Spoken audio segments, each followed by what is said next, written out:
చూడాడు ఎలా కొట్టుకి దిగిపోతున్నాడు. అయినా ఆడు అడిగింది లచ్చలా కోట్ల ఓ కొంద. మీకు వందలాగా కనిపిస్తున్నాడు మీ బొంద. ఇలా 10 సార్లు 10 వందలు వస్తే ఎన్ని వందలు అవుతాయి నా బొంద? ఇలా ఇప్పటికిప్పుడు కావాలంటే చిల్లర ఎక్కడి నుంచి ఇస్తారు వాడు బొంద? ఇదిగో బాబు వందా. అలా కొట్టుకోకూడదమ్మా.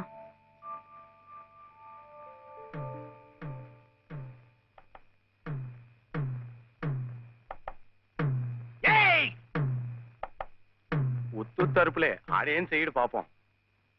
కానివరే, ఇంత గొడవ చేసి 100 రూపాయలు ఇచ్చుకున్నావు కదా, దేనికి? సంగీతం నేర్చుకోవడానికి. అందులో సగం నేను నేర్పుతా. ఏం సగం ఇస్తే సగమే నేర్పుతానేనా? మరి మీకిస్తే ఆవిడకి సహాయం చేసినట్టు ఎలా అవుతుంది? ఆవిడెవరు?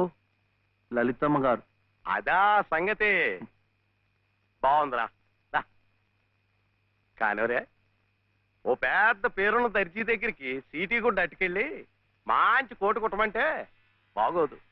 అట్లాగే బాగా శాస్త్రం తెలిసిన మనిషి దగ్గరికి వెళ్ళి నీ లొల్లాయి పదాలు పాడే కంఠంతో సంగీతం నేర్పమంటే చచా, దానికి రాగం తానం స్థాయి ఎన్నుండాలా? అసలు గొంతుకి ఏ స్థాయిలో ఇప్పుడా జమ్ములు నిలబడిపోవాలా.